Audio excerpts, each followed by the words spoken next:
Fiz um levantamento aéreo nas Cascade Mountains 3 anos atrás, que destruiu tudo o que eu achava que sabia sobre o que vive nessas florestas. Meu nome é Thomas Riley e passei 15 anos pilotando helicópteros para o serviço florestal, documentando a saúde das madeireiras, rastreando populações de animais selvagens e mapeando mudanças no terreno após tempestades e incêndios. Eu registrei mais de 8.000 horas no ar sobre Washington e Oregon. Vi coisas que deixariam a maioria das pessoas de queixo caído, mas nada chegou perto do que minhas câmeras térmicas captaram em 23 de março, ao amanhecer. A missão era bem simples. Uma equipe de pesquisa da Oregon State precisava de dados atuais sobre a densidade da floresta primária em uma seção da Gifford-Pinchot National Forest, que não era inspecionada desde meados dos anos 90. Cortes no orçamento tinham deixado lacunas na cobertura de mapeamento, e um fundo de conservação privado estava pagando por imagens atualizadas. Aceitei o trabalho porque pagava bem e porque eu genuinamente amo sobrevoar áreas selvagens que ninguém mais consegue ver. Decolei de uma pequena pista de pouso perto de Randall assim que o sol despontou no cume da cordilheira. A neblina da manhã preenchia os vales como leite derramado em tigelas, e os picos se erguiam acima dela, nítidos e claros.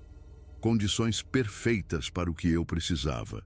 O contraste da umidade faria as anomalias térmicas se destacarem, e o ar calmo significava filmagens estáveis, sem o tremor que os ventos fortes causam. As 2 primeiras horas correram exatamente como o esperado. Voei em padrões de grade sobre a zona-alvo, deixando as câmeras fazerem seu trabalho enquanto eu monitorava a altitude e o consumo de combustível. A floresta abaixo era densa e antiga, com abetos de Douglas e cedros vermelhos do oeste que cresciam desde antes de os europeus chegarem a esta costa. Uma terra linda, do tipo que te faz sentir pequeno da melhor maneira possível. Então, meu monitor térmico se iluminou com algo errado. Eu estava passando por um desfiladeiro profundo quando os sensores registraram assinaturas de calor que não correspondiam a nada na minha experiência. Eram muitas. Eram grandes e organizadas demais. Já sobrevoei manadas de alces, concentrações de ursos, até mesmo grupos de cabras da montanha em prados altos. Isso era diferente. Os padrões de calor formavam aglomerados que sugeriam estruturas, construções, e as assinaturas individuais, se movendo entre elas, eram gigantescas, muito maiores do que qualquer animal nativo dessas montanhas. Eu saí do meu padrão de voo e desci para dar uma olhada mais de perto. A neblina estava começando a se dissipar, revelando vislumbres do terreno abaixo. O que eu vi fez minhas mãos apertarem o coletivo com tanta força que meus nós dos dedos ficaram brancos. Estruturas, não formações naturais ou árvores caídas arranjadas por acaso. Construções feitas de galhos trançados e terra batida, dispostas em um padrão que só poderia ser deliberado. Contei pelo menos 30 antes de parar de contar, focado demais nas figuras que se moviam entre elas. Eles andavam eretos. Eram cobertos por pelos escuros. Eram enormes. Meu primeiro pensamento coerente foi que eu tinha tropeçado em algum tipo de set de filmagem, um daqueles documentários sobre o Bigfoot que filmam recriações dramáticas. Mas não havia veículos em lugar nenhum, nem equipamentos, nem equipe. A estrada mais próxima ficava a 30 quilômetros de distância, e mesmo a pé, o terreno entre aqui e lá era brutal o suficiente para deter todos, exceto os trilheiros mais determinados. Circulei 2 vezes, mantendo a altitude alta o suficiente para que o deslocamento de ar do meu rotor não perturbasse as copas das árvores. A câmera térmica capturou tudo. Indivíduos entrando e saindo das estruturas. grupos trabalhando juntos no que parecia ser uma construção.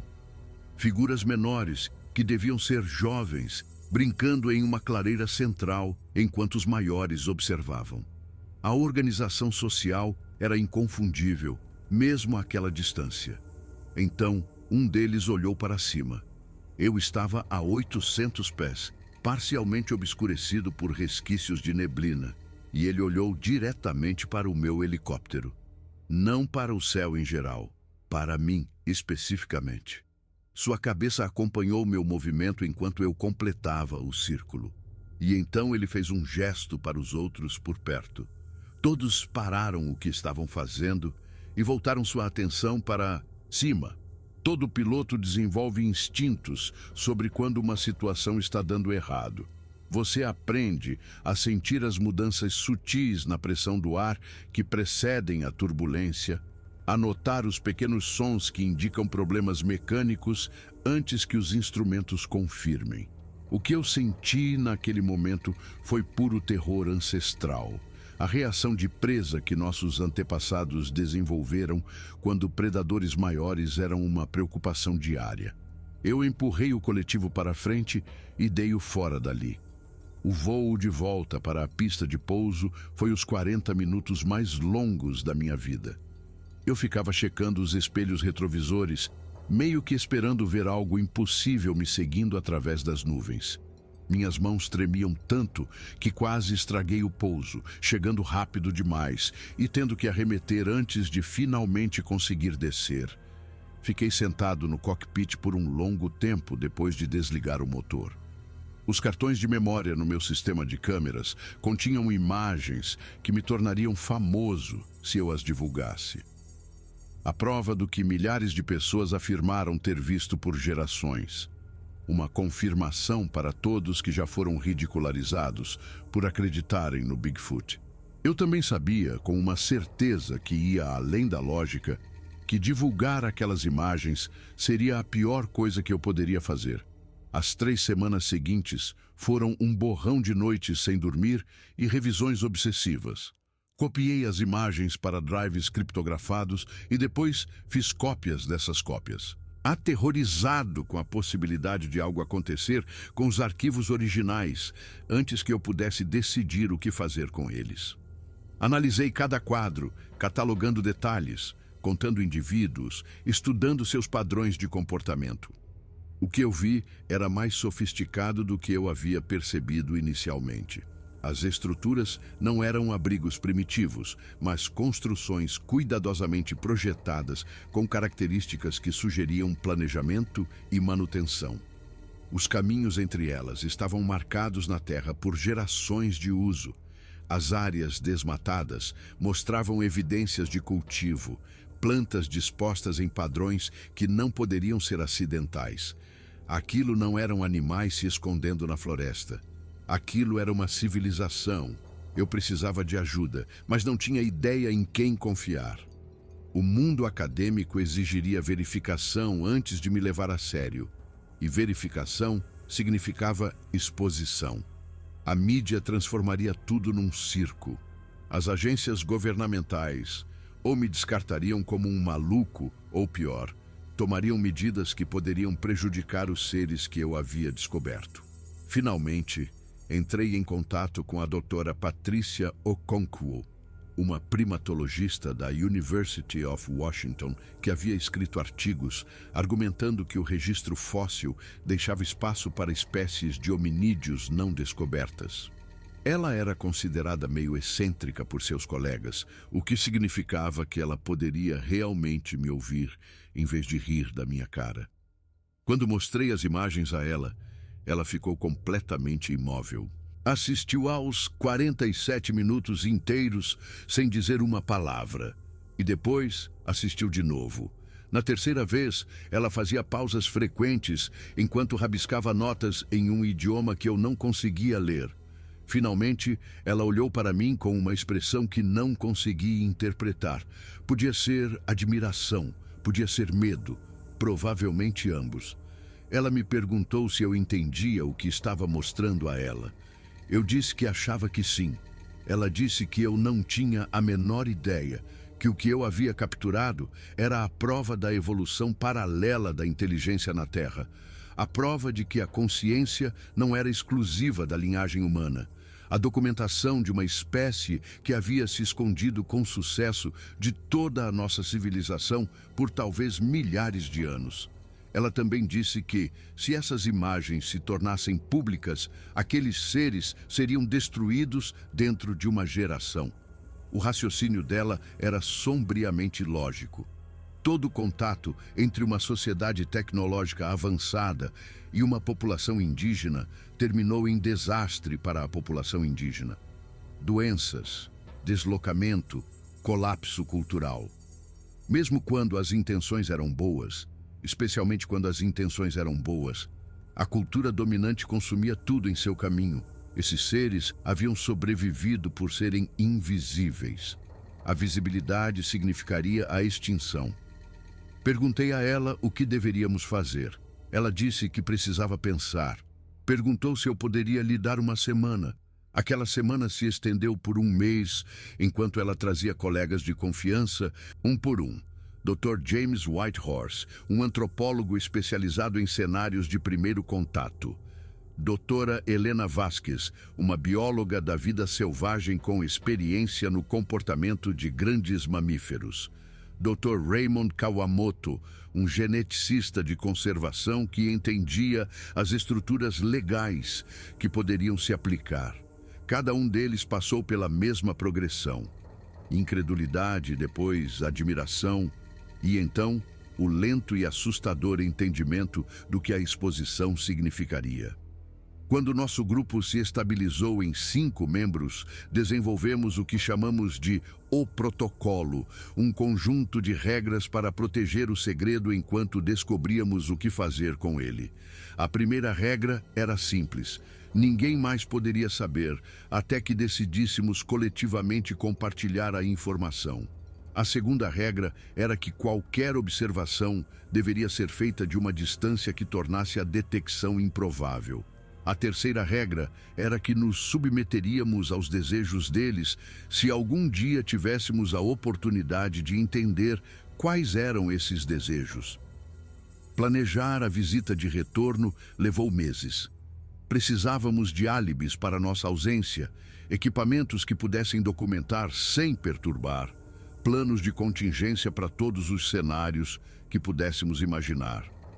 O Dr. Whitehorse destacou que, se eles sobreviveram tanto tempo sem serem detectados, era quase certo que estavam cientes de nossa tecnologia de observação e haviam desenvolvido contramedidas. Aproximar-se deles seria muito mais perigoso do que poderíamos prever.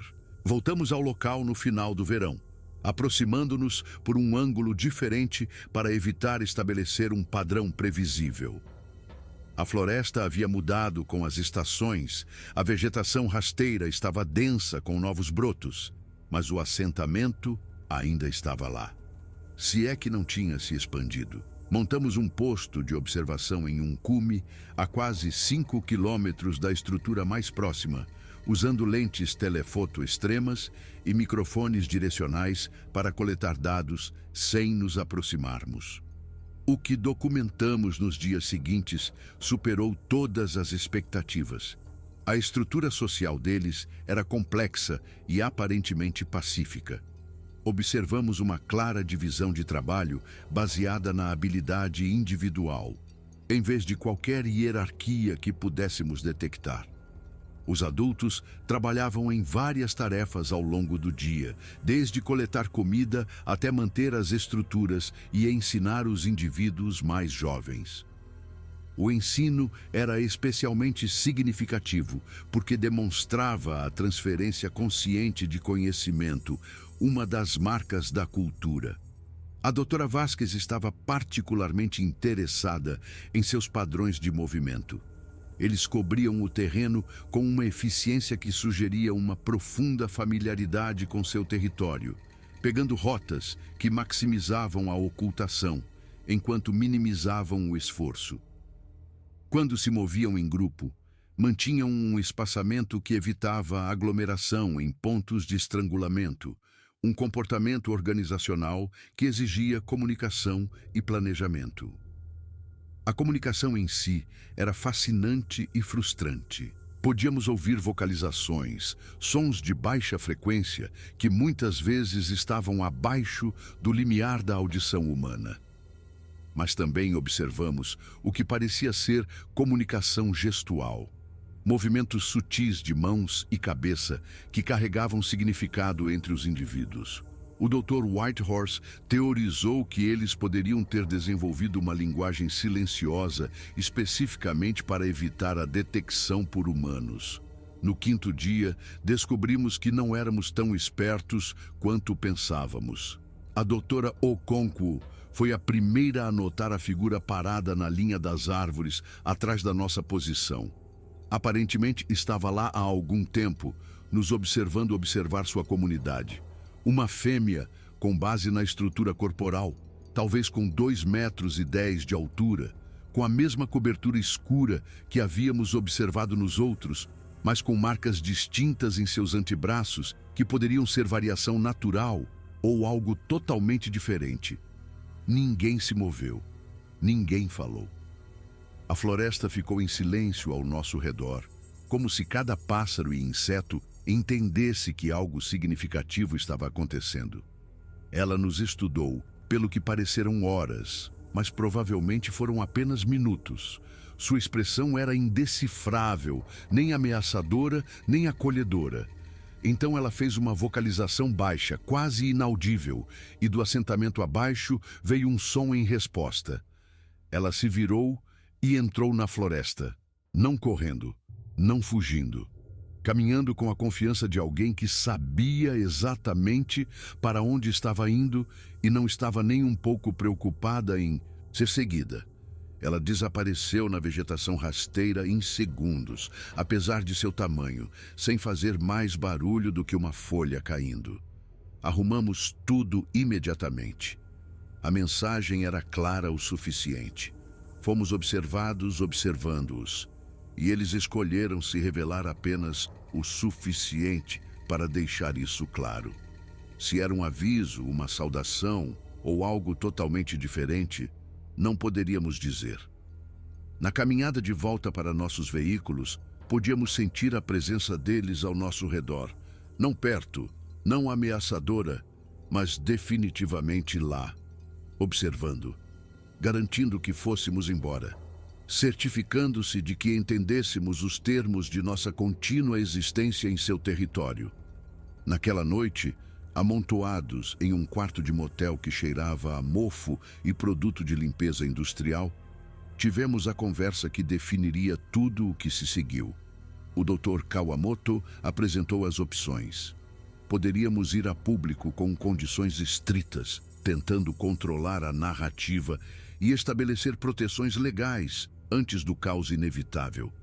Poderíamos continuar a observação secreta, coletando mais dados enquanto esperávamos que ninguém mais tropeçasse no que havíamos encontrado.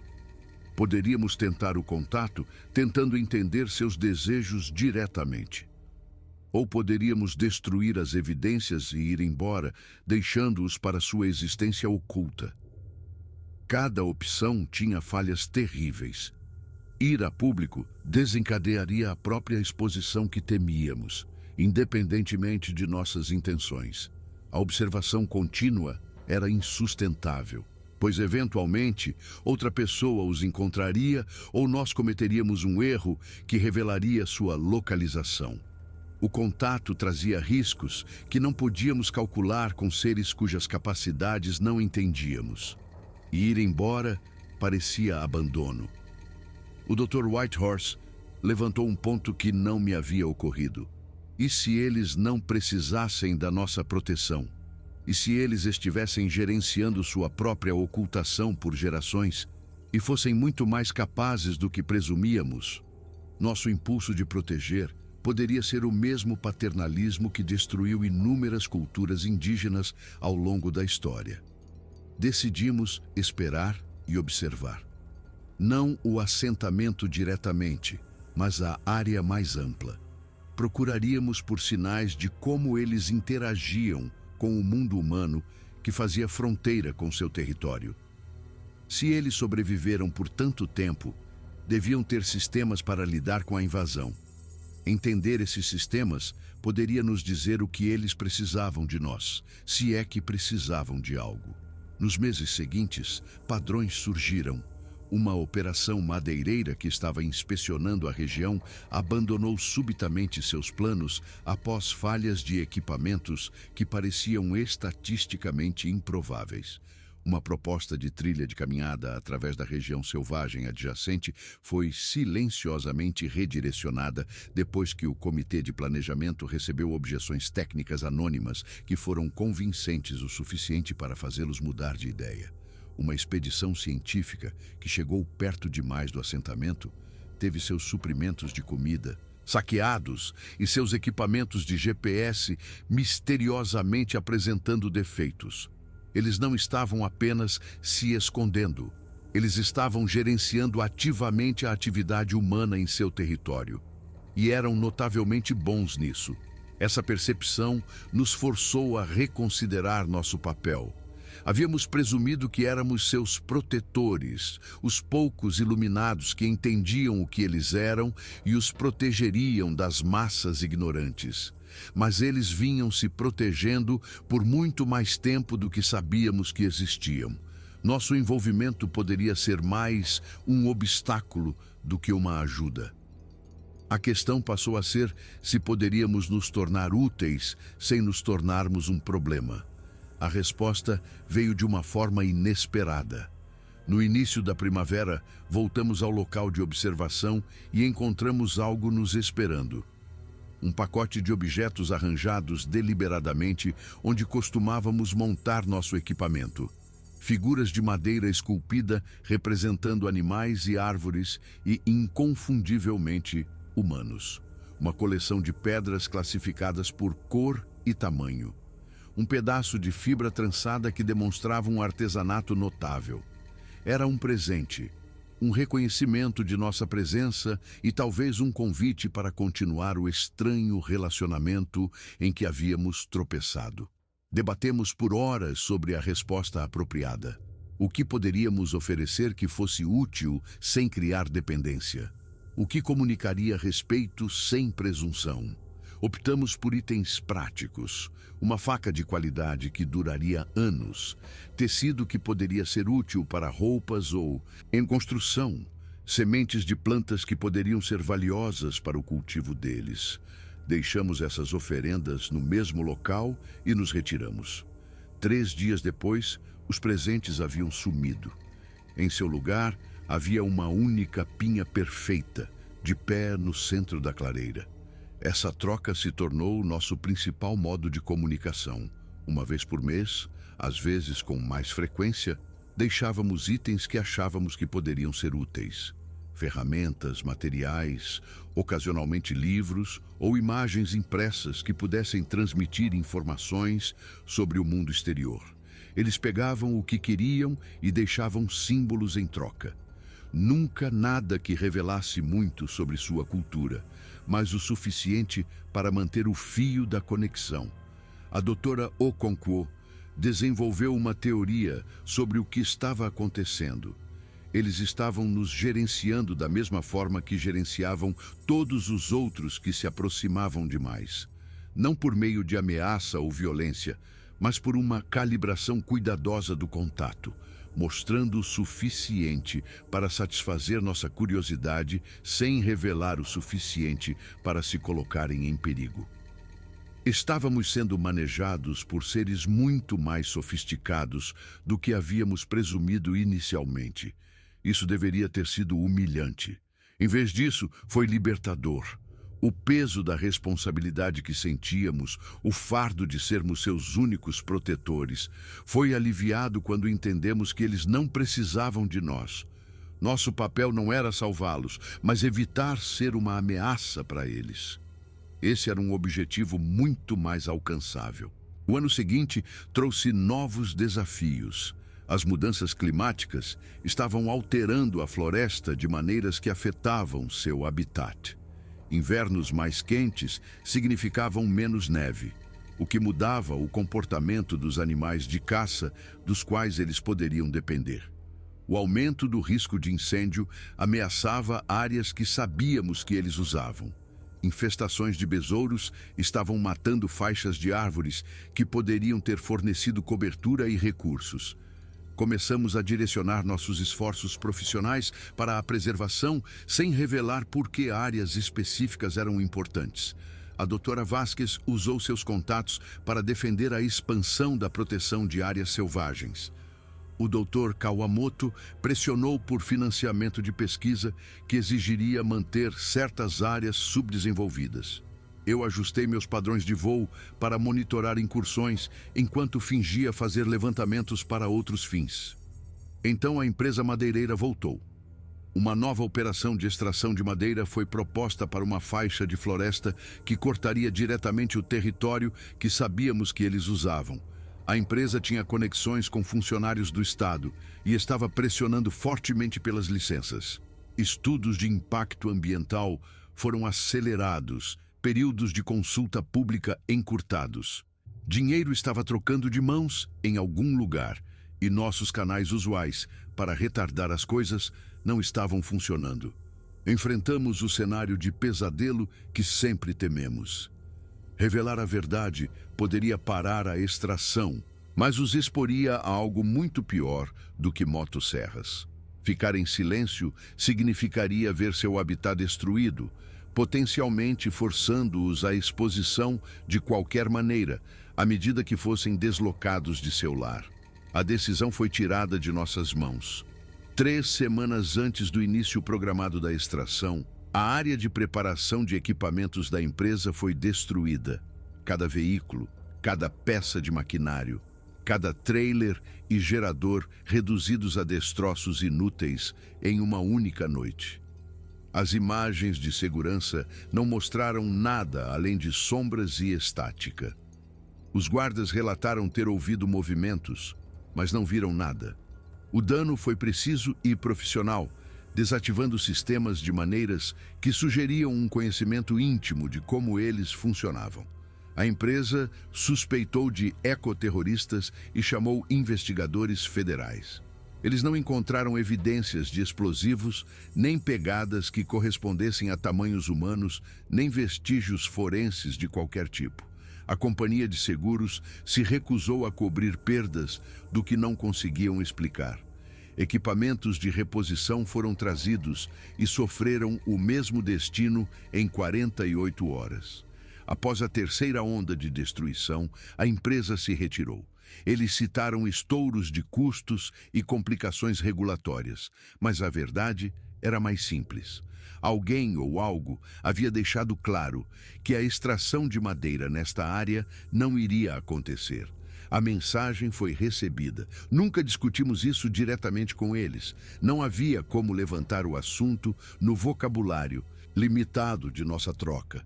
Mas da próxima vez que visitamos o local de observação, encontramos algo diferente entre os símbolos que eles haviam deixado.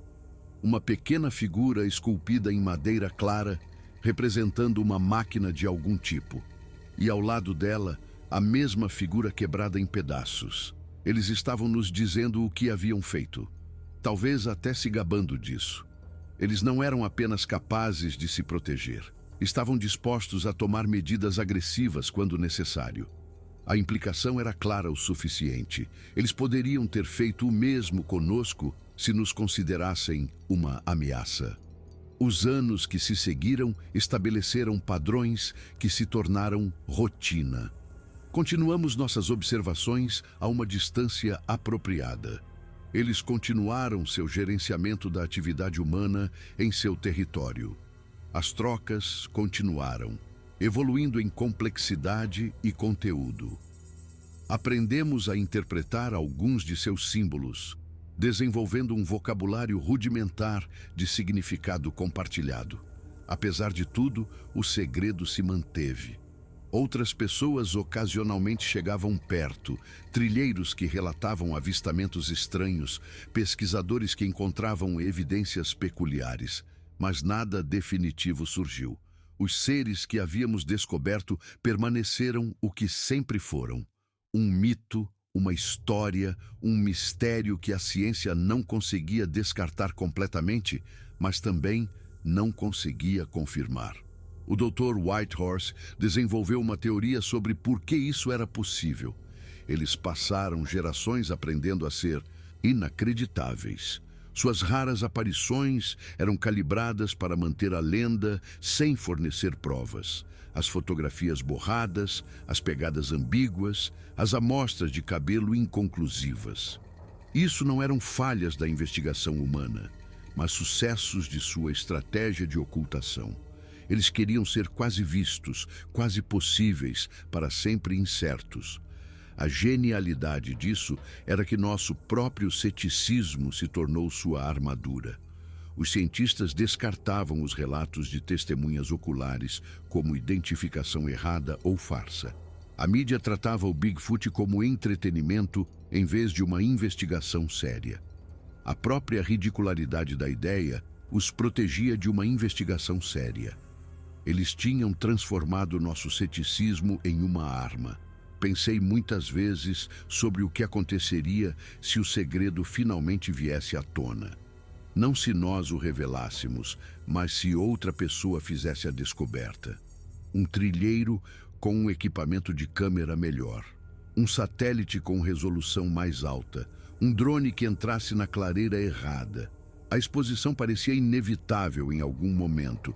Não importava o quão cuidadosos eles fossem. A doutora Okonkwo era mais otimista. Ela destacou que eles vinham se escondendo com sucesso por séculos, possivelmente milênios. Suas técnicas evoluíram junto com nossa tecnologia.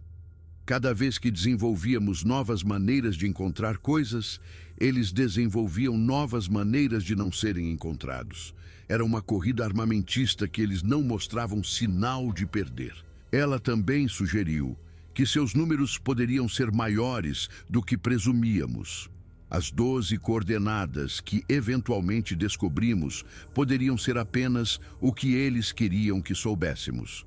Poderia haver centenas de comunidades espalhadas pelas áreas selvagens do continente, conectadas pelo conhecimento, mas independentes em operação. Uma civilização distribuída, invisível à nossa perspectiva centralizada. O pensamento era simultaneamente maravilhoso e aterrorizante. Maravilhoso porque significava que eles estavam mais seguros do que temíamos. Aterrorizante porque significava que a escala do segredo era muito maior do que poderíamos gerenciar. Comecei a notar coisas que eu havia ignorado antes. Relatos históricos que ganharam um novo significado. Tradições orais indígenas que descreviam exatamente o que havíamos encontrado. Anomalias científicas que haviam sido descartadas como erros ou farsas. A evidência sempre esteve lá, escondida à vista de todos, protegida por nossa certeza de que tais coisas não poderiam existir. Trouxemos novas pessoas para o círculo com cuidado, uma de cada vez, sempre com uma longa verificação e o entendimento de que o segredo era sagrado. Um guarda florestal aposentado do serviço florestal que teve seus próprios encontros inexplicados e os manteve para si por décadas. Uma anciã indígena que riu quando lhe mostramos as imagens e disse que sua avó lhe contara sobre esses seres quando ela era criança. Um empreendedor de tecnologia que havia ganhado dinheiro suficiente para financiar esforços de conservação, sem fazer muitas perguntas sobre por que áreas específicas importavam. Cada novo membro trazia recursos e capacidades que nos faltavam. O guarda florestal conhecia o terreno e os processos burocráticos que o governavam. A anciã fornecia um contexto que nos ajudava a entender o que estávamos vendo. O empreendedor assinava cheques que faziam as coisas acontecerem sem exigir explicações.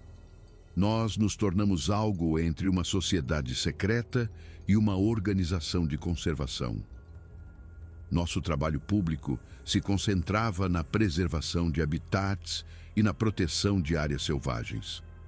Nosso propósito privado era garantir que áreas específicas permanecessem inacessíveis às ameaças que poderiam expor o que vivia lá. O trabalho era interminável. As pressões do desenvolvimento aumentavam a cada ano. As mudanças climáticas se aceleravam, forçando adaptações que nem sempre podíamos prever. Novas tecnologias tornavam a observação mais fácil e a ocultação mais difícil. Cada desafio exigia uma resposta criativa e cada resposta consumia recursos que lutávamos para repor. Mas continuamos porque a alternativa era impensável.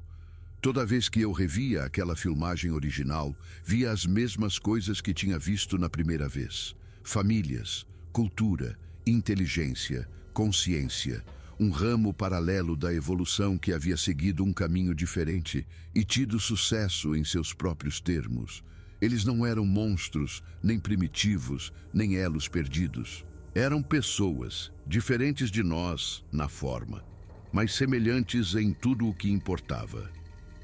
5 anos após a descoberta inicial, algo aconteceu que mudou completamente meu entendimento. Eu estava revisando imagens de satélite recentes quando notei uma anomalia em uma das áreas que monitorávamos. Uma assinatura de calor que não deveria estar lá, em um local que deveria ser desabitado. Presumi que era um trilheiro que havia se perdido e comecei a planejar como redirecionar os serviços de resgate sem revelar, porque estávamos monitorando aquela área. A assinatura persistiu por dias, depois semanas. Não estava se movendo como um trilheiro perdido faria. Estava se movendo como alguém que sabia exatamente para onde estava indo e estava escolhendo ficar em um local específico. Voei em reconhecimento sob o disfarce de um levantamento de rotina. O que encontrei foi um deles, sozinho, longe de qualquer assentamento conhecido. Ele parecia estar fazendo algo que não consegui identificar imediatamente, movendo-se em padrões que pareciam propositais, mas não correspondiam a nenhum comportamento que havíamos documentado. Nos meses seguintes, rastreei os movimentos desse indivíduo. Ele viajou vastas distâncias, visitando locais que pareciam aleatórios, até que eu os plotei em um mapa. Então o padrão emergiu. Ele estava visitando locais humanos, cidades, áreas industriais, torres de comunicação. Ele estava nos estudando da mesma forma que nós os estudávamos. Compartilhei minhas descobertas com o grupo. A doutora Okonkwo não se surpreendeu. Ela havia levantado a hipótese de que eles deviam ter sistemas de coleta de informações, batedores que se aventuravam em território humano para monitorar nossas atividades. Os livros que eu havia vislumbrado na filmagem original sugeriam que eles entendiam a linguagem escrita. De que outra forma eles a aprenderiam, se não através da observação direta? Esse batedor, se é que era isso, movia-se com notável confiança por paisagens que deveriam ter tornado a ocultação impossível. Ele viajava à noite, evitava câmeras e sensores com uma precisão que sugeria que sabia exatamente onde esses sistemas estavam localizados e não deixava evidências de sua passagem. Se eu não estivesse procurando especificamente por ele, nunca teria sabido que estava lá. A implicação era perturbadora. Eles não apenas se escondiam de nós, eles caminhavam entre nós, invisíveis, coletando informações sobre nossa sociedade enquanto permanecíamos alheios. Cada avistamento de Bigfoot, que era descartado como identificação errada, poderia ter sido um vislumbre momentâneo de alguém que deveria ser invisível. Cada incidente inexplicado nas florestas poderia ter sido uma distração intencional. Nós não éramos os únicos a guardar segredos. Éramos apenas os que sabiam que havia segredos sendo guardados. A dinâmica mudou depois disso. Parei de pensar neles como seres que precisavam de nossa proteção e comecei a pensar neles como vizinhos que preferiam privacidade. A relação não era de salvador e salvo, mas algo mais igualitário. Cada um de nós tinha conhecimentos que o outro não possuía. Cada um tinha capacidades que o outro não conseguia igualar. Cada um tinha razões para manter o acordo que havíamos desenvolvido. A doutora Whitehorse chamou isso de uma paz fria. Nenhum dos lados confiava totalmente no outro, mas ambos se beneficiavam da situação atual. Eles obtinham proteção e recursos que não conseguiam obter facilmente por conta própria. Nós obtínhamos uma conexão com algo extraordinário e um propósito que transcendia a existência comum. A troca continuava porque funcionava para todos os envolvidos. A paz foi testada repetidamente. Cada nova tecnologia ameaçava expô-los. Cada proposta de desenvolvimento potencialmente invadia seu território. Cada pesquisador curioso que chegava perto demais exigia um gerenciamento cuidadoso para ser redirecionado sem revelar o porquê. Os momentos mais difíceis vieram quando pessoas morreram. Um madeireiro esmagado por uma árvore em queda em uma área que sabíamos que eles frequentavam. Um trilheiro que desapareceu na natureza e nunca foi encontrado. Um caçador cujo corpo foi descoberto com ferimentos que não correspondiam exatamente a nenhum ataque de animal conhecido. Nunca soubemos ao certo o que aconteceu nesses casos. As mortes poderiam ter sido acidentes, os perigos naturais da vida selvagem que ceifam vidas todos os anos, independentemente do que mais possa estar presente. Mas não conseguíamos afastar a suspeita de que alguns não eram acidentes, que pessoas que chegaram perto demais do lugar errado, na hora errada, encontraram algo que suas mentes não conseguiam processar e seus corpos não conseguiam sobreviver. Se eles estavam matando pessoas que os ameaçavam, nunca encontramos provas. Os incidentes permaneceram isolados, inexplicados, oficialmente atribuídos a causas naturais. Mas o padrão estava lá para quem quisesse ver. A região selvagem ao redor de seus territórios era mais perigosa do que as estatísticas preveriam. As pessoas que se aventuravam muito fundo tinham um jeito de não voltar. Lutei com isso por anos. Se eles eram responsáveis por mortes, mesmo que defensivas, isso mudava nossa obrigação de protegê-los? Éramos cúmplices de assassinato ao manter seu segredo? Ou estávamos simplesmente reconhecendo que lugares selvagens sempre foram perigosos e que alguns perigos é melhor deixar inexplorados? A doutora Okonkwo ofereceu uma perspectiva que ajudou. A sociedade humana matava muito mais pessoas do que qualquer espécie não descoberta jamais poderia. Guerras, poluição, pobreza, doenças evitáveis. A violência que infligíamos uns aos outros e ao nosso ambiente superava em muito qualquer coisa que eles pudessem ter feito. Julgá-los por padrões que nós mesmos não conseguíamos cumprir era, na melhor das hipóteses, hipócrita. Além disso, ela acrescentou, não tínhamos evidências de que eles tivessem matado alguém. Suspeita não era prova. E mesmo que tivessem, a sobrevivência, às vezes, exigia escolhas difíceis. Eles viram nossa espécie se espalhar pelo planeta, destruindo tudo em nosso caminho. Poderíamos realmente culpá-los por se protegerem por quaisquer meios necessários? Eu queria acreditar nela. Na maioria dos dias eu acreditava.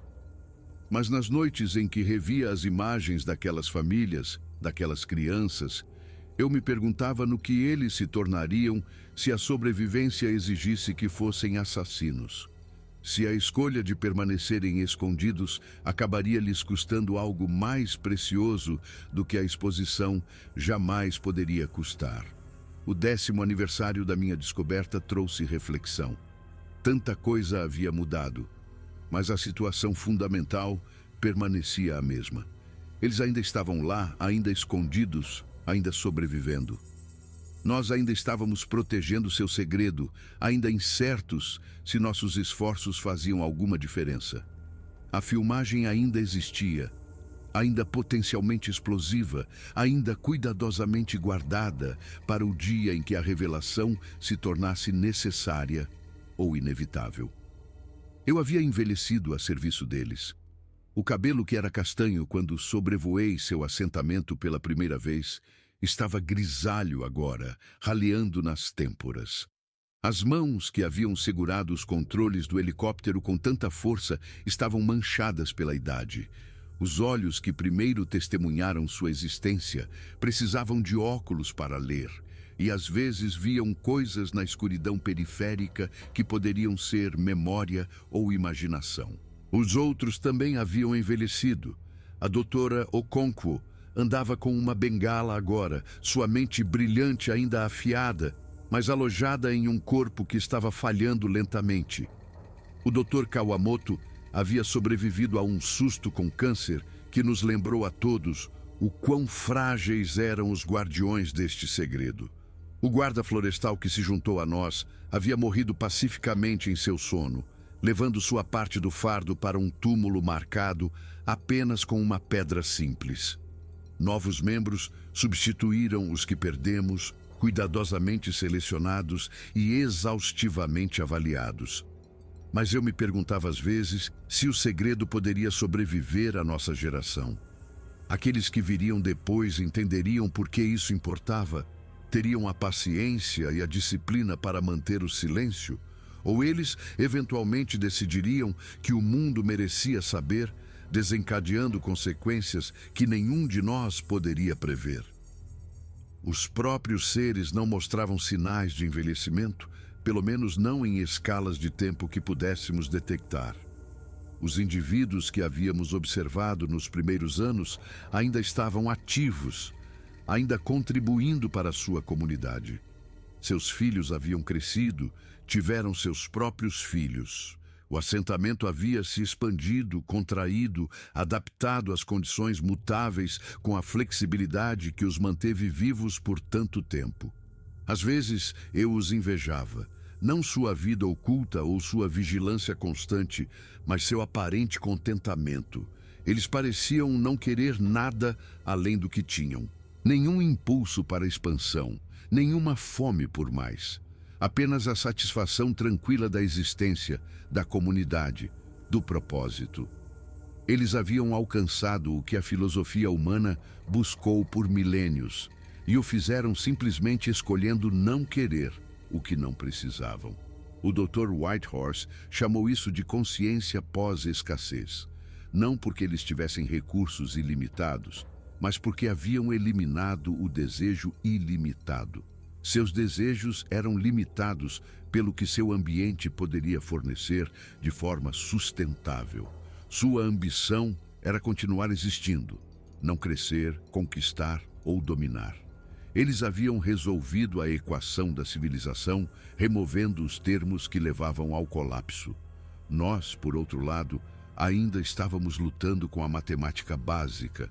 Nossa sociedade consumia mais do que produzia, pegava mais do que podia sustentar, queria mais do que a existência podia fornecer.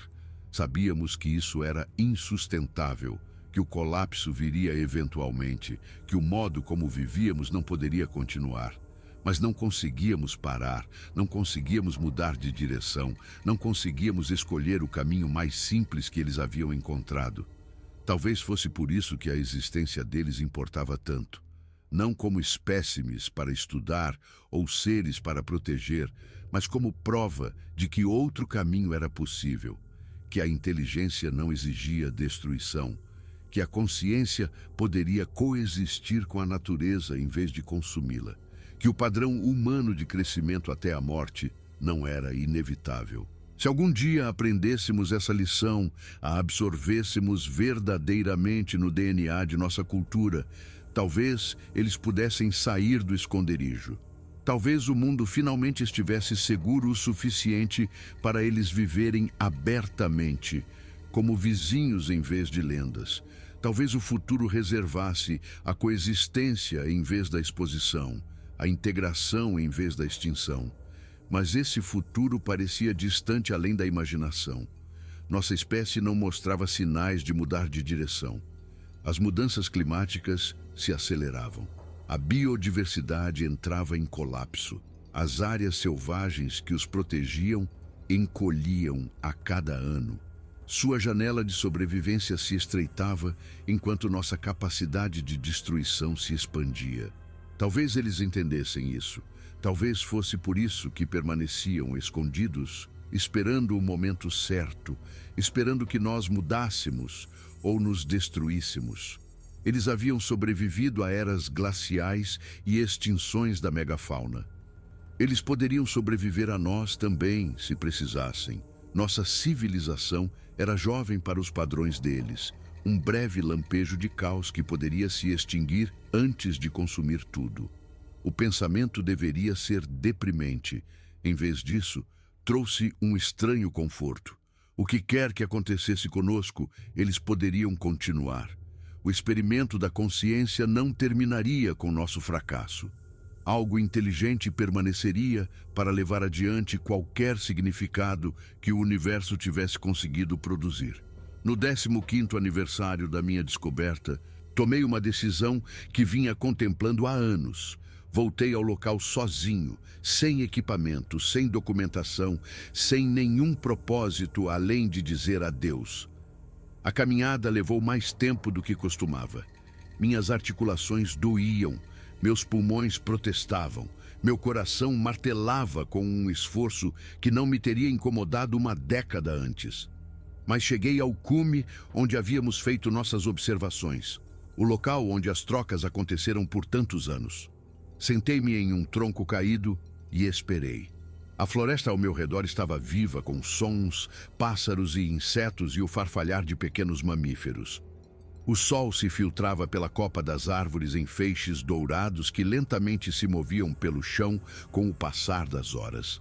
Ao entardecer, senti um movimento nas árvores, não ameaçador, apenas presente, observando, esperando para ver por que eu tinha vindo. Falei em voz alta, sem saber se eles podiam entender, mas precisando dizer mesmo assim. Agradeci a eles pelo que me deram. Um propósito quando eu não tinha nenhum. Um significado quando a vida parecia sem sentido. Um segredo que valia a pena guardar em um mundo de revelações descuidadas. Eu disse a eles que era grato pelo privilégio de saber que existiam. Eu disse a eles que estava com medo de não estar por perto por muito mais tempo, de que a nova geração pudesse não protegê-los como nós havíamos protegido, de que o mundo estava mudando de maneiras que poderiam tornar a ocultação impossível. Eu disse a eles que gostaria de poder fazer, mas ser mais, oferecer mais do que os modestos esforços de um pequeno grupo de humanos envelhecendo. Então, fiquei em silêncio. A floresta ficou em silêncio comigo. Nada se moveu, nada se mexeu. A escuridão que se acumulava pressionava de todos os lados. Quando finalmente me levantei para ir embora, notei algo no chão perto dos meus pés. Uma pequena figura esculpida, deixada sem que eu visse ser colocada. Uma representação de um humano, curvado pela idade, caminhando com passos cuidadosos. Ao lado, cuidadosamente arranjada, havia uma pena de águia, valorizada pelas culturas indígenas como um símbolo de honra e conexão com o sagrado. Peguei ambos os objetos e os segurei enquanto descia a montanha. O que quer que acontecesse a seguir, o que quer que o futuro reservasse, eles haviam me reconhecido. Haviam oferecido seus próprios agradecimentos. Haviam dito, à sua maneira sem palavras, que meus esforços haviam importado. A viagem de volta para casa naquela noite foi a mais pacífica que senti em anos. O peso da responsabilidade não havia sido aliviado, mas havia mudado. Eu não o estava carregando sozinho. Eu nunca estive. O segredo continua. Continuará depois que eu me for, mantido por aqueles que entendem sua importância. A filmagem existe, a prova é real, mas permanece escondida porque é isso que eles precisam. O que eles conquistaram através de séculos de sobrevivência bem-sucedida. O que eles merecem como seres conscientes com o direito de determinar seu próprio destino. Às vezes me pergunto o que as gerações futuras pensarão se a verdade finalmente vier à tona. Eles entenderão por que mantivemos o silêncio? Eles apreciarão o peso impossível de saber algo que poderia mudar o mundo e escolher não compartilhá-lo? Ou nos condenarão por acumular um conhecimento que pertencia a toda a humanidade? Espero que eles entendam. Espero que reconheçam que alguns segredos são sagrados, que alguns mistérios merecem permanecer mistérios, que alguns seres têm o direito de viver suas vidas sem serem documentados, estudados, catalogados e, finalmente, destruídos pela curiosidade implacável de uma espécie que não conseguia deixar nada em paz. As imagens de drone que capturei mostram famílias vivendo suas vidas, crianças brincando enquanto os adultos observam, comunidades trabalhando juntas por objetivos comuns, a inteligência se expressando de formas que mal reconhecemos.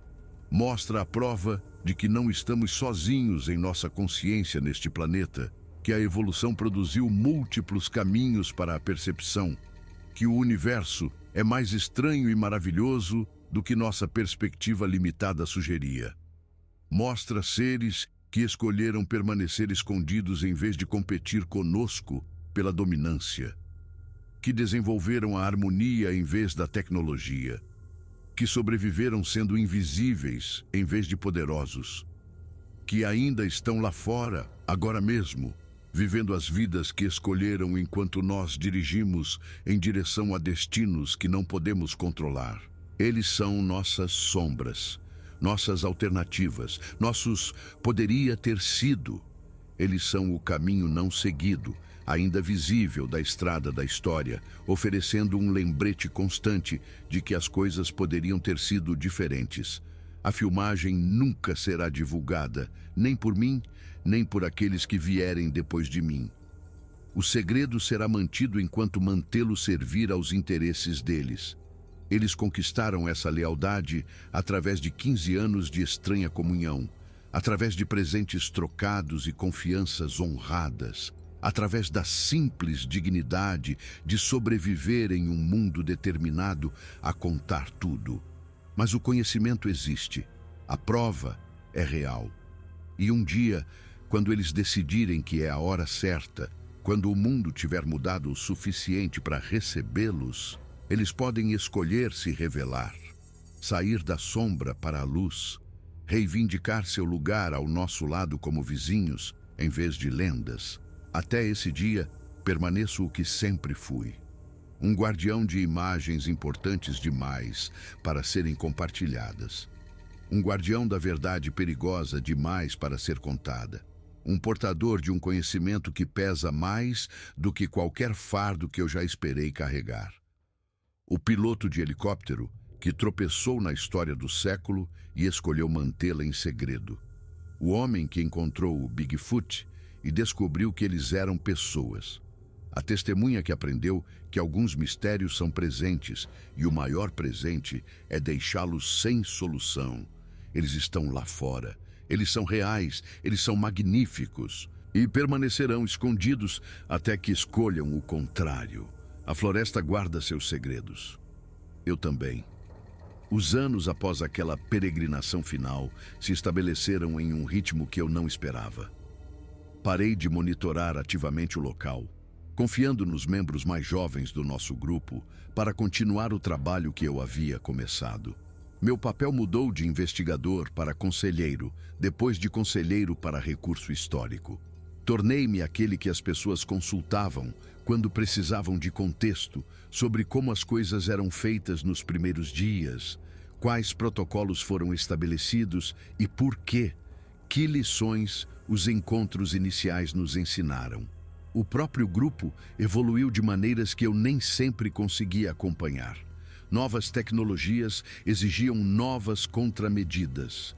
As redes sociais significavam uma disseminação de informações mais rápida, o que significava uma resposta mais rápida a qualquer exposição potencial. As imagens de satélite melhoraram a ponto de a ocultação exigir intervenção ativa, manipulando dados antes que pudessem revelar o que não podia ser mostrado. Os jovens que se juntaram a nós tinham habilidades que eu mal entendia. hacking, algoritmos e coisas que soavam como ficção científica para alguém que aprendeu a pilotar helicópteros usando medidores mecânicos. Mas a missão principal permaneceu inalterada: proteger o segredo deles, preservar seu habitat, prevenir a exposição por quaisquer meios necessários. Todo o resto eram táticas adaptáveis às circunstâncias, flexíveis o suficiente para evoluir com as ameaças que enfrentávamos. Os próprios seres continuaram sua própria evolução. Através de nossa observação à distância e das trocas que ainda ocorriam, vislumbramos mudanças em sua sociedade. Novas técnicas de construção que incorporavam materiais que eles deviam ter recuperado do lixo humano. Ferramentas que mostravam influências de nossa tecnologia, adaptadas às suas necessidades, mantidas à sua maneira. Evidências de que estavam aprendendo conosco mesmo enquanto se escondiam de nós. A doutora Okonkwo, em seus últimos anos, desenvolveu uma teoria sobre a relação deles com a civilização humana. Ela a chamou de ocultação simbiótica.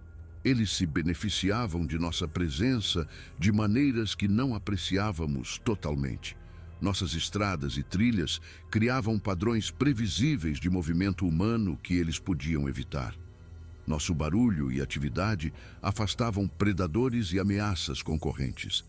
Nossos esforços de conservação, mesmo os que não visavam especificamente protegê-los, preservavam os habitats dos quais dependiam. Em troca, eles nos ofereciam algo que não sabíamos que precisávamos: mistério. A incerteza persistente sobre o que poderia viver nas florestas escuras, na natureza inexplorada, nos espaços que ainda não havíamos pavimentado. Cada avistamento de Bigfoot mantinha viva a possibilidade de que o mundo era maior do que sabíamos. Cada pegada inexplicada sugeria que nossos mapas estavam incompletos. Em uma era de informação completa, eles nos deram o presente da dúvida. Essa perspectiva me ajudou a entender por que eles permitiam que o mito persistisse. As fotografias borradas, as evidências ambíguas, os avistamentos que eram críveis o suficiente para serem lembrados, mas vagos demais para serem provados. Isso não eram falhas de ocultação, mas características dela. Eles queriam ser quase acreditados, para sempre incertos, ocupando permanentemente o espaço entre o impossível e o inegável. O mito os protegia melhor do que a invisibilidade jamais poderia. A ausência completa convidaria a uma busca sistemática, com cientistas determinados a provar que cada área remota havia sido catalogada. Mas a incerteza persistente apenas nos tornava céticos, inclinados a descartar qualquer nova evidência como mais das mesmas farsas e identificações erradas que já havíamos visto antes. Sua maior defesa era nossa própria descrença. Fiz 70 anos em uma pequena reunião daqueles que compartilhavam o segredo. Não comemoramos com bolo ou velas, mas com histórias, memórias do que testemunhamos, reflexões sobre o que aprendemos. A anciã indígena que se juntou a nós no início falou dos ensinamentos de sua avó, tradições orais passadas por gerações que descreviam o povo da floresta com uma aceitação natural. Para sua cultura, a existência deles nunca esteve em questão. Apenas os recém-chegados europeus insistiram em categorizá-los como mito. Sua perspectiva me lembrou o quão provincianas eram nossas suposições. A ciência ocidental, com todas as suas realizações, tinha um ponto cego para coisas que não se encaixavam em suas categorias. Os sistemas de conhecimento indígenas preservaram a consciência de seres que só recentemente redescobrimos, mantendo o relacionamento por milhares de anos antes que o contato interrompesse tudo. Talvez fosse isso que estávamos realmente fazendo. Não protegendo alguma espécie recém-descoberta, mas nos reconectando com algo que nossos ancestrais conheciam e que a colonização europeia nos fez esquecer. Os seres na floresta não eram novos. Nossa consciência deles era. E talvez nosso papel não fosse protegê-los da humanidade, mas ajudar a humanidade a se lembrar do que havia perdido. Os incêndios dos últimos anos testaram tudo o que havíamos construído. As mudanças climáticas transformaram as florestas em barris de pólvora, e cada verão trazia uma nova devastação.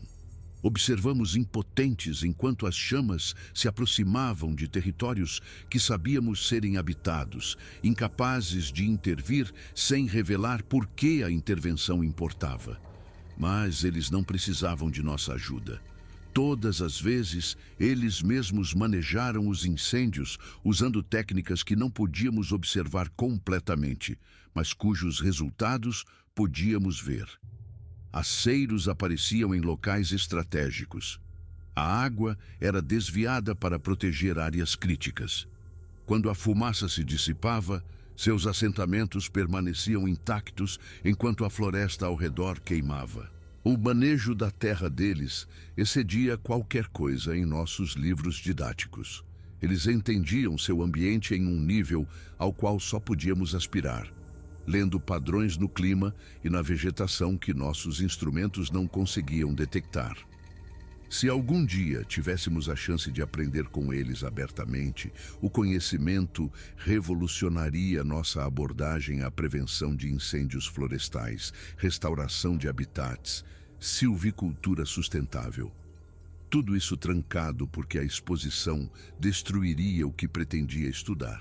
Os anos da pandemia trouxeram complicações inesperadas. A redução da atividade humana em áreas selvagens deu a eles mais liberdade de movimento, mas o aumento da vigilância dos viajantes restantes tornou qualquer missão de observação mais arriscada.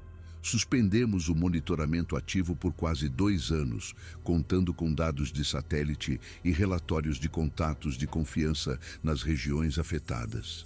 Quando finalmente retomamos o trabalho de campo, as coisas haviam mudado de maneiras sutis. O assentamento havia se expandido para novas áreas, aproveitando os anos tranquilos para estabelecer território adicional. Novas estruturas apareceram em locais que antes seriam muito expostos. Eles estavam se adaptando ao comportamento humano alterado, lendo nossos padrões tão de perto quanto nós líamos os deles. Uma descoberta daquele período me afetou particularmente. Ao revisar imagens de uma nova área que eles haviam ocupado, notei algo familiar. Uma estrutura que incorporava materiais claramente recuperados de construções humanas, madeira envelhecida que ainda mostrava traços de tinta, fixadores de metal enferrujados, mas reconhecíveis. Eles a construíram com as ruínas de uma cabana que havia sido abandonada décadas antes. Pesquisei a história da cabana. Pertenceu a um caçador no início do século XX, um homem que viveu sozinho na natureza por anos antes de simplesmente desaparecer. Seu corpo nunca foi encontrado. Seu destino foi listado como desconhecido, presumivelmente morto por exposição ou acidente. Mas talvez ele não tivesse morrido. Talvez ele tivesse feito contato, sido aceito, juntado-se à comunidade deles de alguma forma.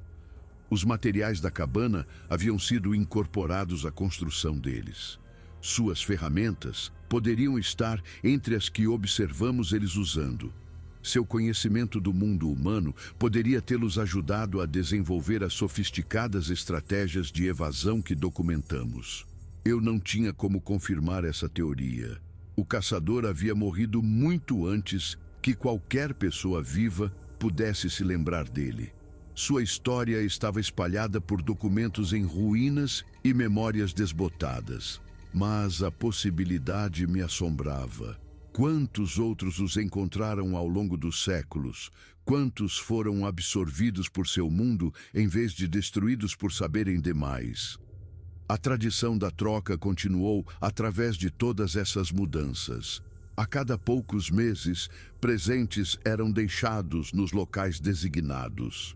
Itens práticos de nós, símbolos deles. O vocabulário de significado compartilhado cresceu lentamente.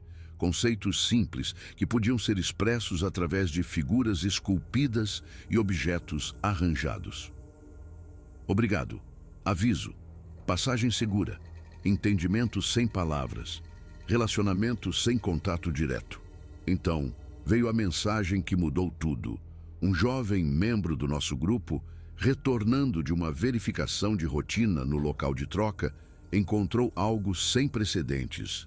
Não os símbolos usuais, mas uma coleção de objetos cuidadosamente arranjados que claramente pretendiam comunicar algo complexo. Gravetos dispostos para indicar direções, pedras colocadas para sugerir quantidades, uma figura esculpida de um humano apontando para longe do local. Levamos semanas para interpretar a mensagem. Quando finalmente entendemos, o peso dela se abateu sobre nós como a gravidade dobrada. Eles estavam partindo. A mensagem indicava que as pressões climáticas e de desenvolvimento haviam tornado seu território atual insustentável. Eles estavam se mudando para novas áreas, mais longe da atividade humana, mais fundo na natureza remanescente. O local de troca não seria mais monitorado. O relacionamento que construímos ao longo de décadas estava terminando, mas a mensagem incluía outra coisa: coordenadas, vários conjuntos delas, apontando para locais espalhados pelo continente. Outras comunidades sobre as quais não sabíamos. Outros territórios onde sua espécie sobrevivia. A mensagem não era apenas um adeus, era um presente. Confiança estendida após anos de relacionamento cuidadoso, conhecimento compartilhado, porque nós o conquistamos. Eu não sabia o que fazer com essa informação. Os membros mais jovens do grupo queriam investigar, estabelecer novos locais de troca, continuar o relacionamento com diferentes comunidades, mas eu me perguntava se era isso que eles pretendiam. Talvez o presente fosse para ser protegido, não usado. Talvez as coordenadas tenham sido dadas para que pudéssemos proteger aquelas áreas do desenvolvimento sem tentar fazer contato. O debate continua. Provavelmente vai durar mais que eu. A questão de como honrar a confiança deles enquanto servimos aos seus interesses é o mesmo dilema que enfrentamos desde o início, apenas amplificado. Intervenção demais pode prejudicá-los. De menos pode não protegê-los. O equilíbrio é impossível de encontrar e essencial de buscar. O que sei com certeza é que eles ainda estão lá fora. Em algum lugar na natureza remanescente, eles continuam sua existência oculta. As comunidades, naquelas coordenadas, podem estar prosperando ou lutando, crescendo ou diminuindo. Não temos como saber sem tentar o contato. E tentar o contato pode violar a confiança que tornou este conhecimento possível. Então, observamos à distância. Protegemos as áreas que podemos identificar. Mantemos o sigilo que os serviu tão bem. E esperamos que, qualquer que seja o futuro que surja, eles façam parte dele. A filmagem da minha descoberta original está em um local seguro, conhecido apenas por um punhado de pessoas. Com 20 anos agora, a tecnologia que a capturou é obsoleta, mas o conteúdo ainda é revolucionário. Se fosse divulgada amanhã, ainda mudaria o mundo. Ainda confirmaria cada crente e confundiria cada cético. Ainda provaria que a humanidade compartilha este planeta com seres que nunca imaginamos. Mas não será divulgada amanhã, nem no próximo ano, nem durante a minha vida. O segredo permanece sagrado, protegido por aqueles que entendem que algumas verdades são perigosas demais para um mundo que não está pronto para recebê-las. Eles me confiaram sua existência. Eu confiei a eles meu propósito. A troca foi mais do que justa. Minhas mãos estão mais velhas agora, manchadas pela idade e marcadas por décadas de vida. Os olhos que os viram pela primeira vez através da janela de um helicóptero precisam de óculos grossos para ler. O corpo que antes caminhava quilômetros até os postos de observação luta com as escadas. O tempo fez o que a sociedade deles não pôde, me reduzindo a alguém que só pode lembrar em vez de agir. Mas a memória é suficiente. Quando fecho os olhos, eu os vejo claramente. As famílias cuidando de suas vidas, as crianças aprendendo com seus mais velhos, as comunidades trabalhando juntas em silêncio e harmonia. A inteligência que escolheu um caminho diferente e encontrou sucesso onde nós encontramos destruição. Eles são a prova de que a consciência pode assumir formas que não reconhecemos. Que a civilização pode florescer sem cidades. Que o progresso não requer conquista. Que sobrevivência e expansão não são a mesma coisa. Eles são nossas alternativas vivas, nossas sombras, nossos poderia ter sido. E eles ainda estão lá fora, esperando por um mundo que talvez nunca esteja pronto para eles. O drone capturou 47 minutos de filmagem naquela manhã, 20 anos atrás. Esses 47 minutos contêm a descoberta mais importante da história humana. A prova de que não estamos sozinhos. A evidência de que outro caminho é possível. Eles nunca serão vistos. Não porque não importam, mas porque importam demais. Não porque o mundo não precise deles, mas porque o mundo destruiria o que mais precisa. Não porque o segredo deva ser guardado, mas porque guardá-lo é o único presente que podemos oferecer a seres que não querem nada de nós, a não ser serem deixados em paz. O voo que mudou tudo está décadas atrás de mim agora. O helicóptero que eu pilotei há muito tempo foi para o ferro velho. O equipamento que capturou as imagens é obsoleto. Até a própria floresta mudou, se recuperando de incêndios e tempestades, se adaptando às mudanças climáticas, continuando a transformação sem fim que a moldou desde antes de os humanos andarem por estas terras. Mas eles perduram. Em algum lugar lá fora, nos espaços que esquecemos de destruir, eles continuam sua existência silenciosa, tendo filhos, ensinando habilidades, construindo lares, vivendo as vidas que escolheram da maneira que a aperfeiçoaram. Eles são o maior segredo que já guardei, e guardá-lo foi a maior honra da minha vida.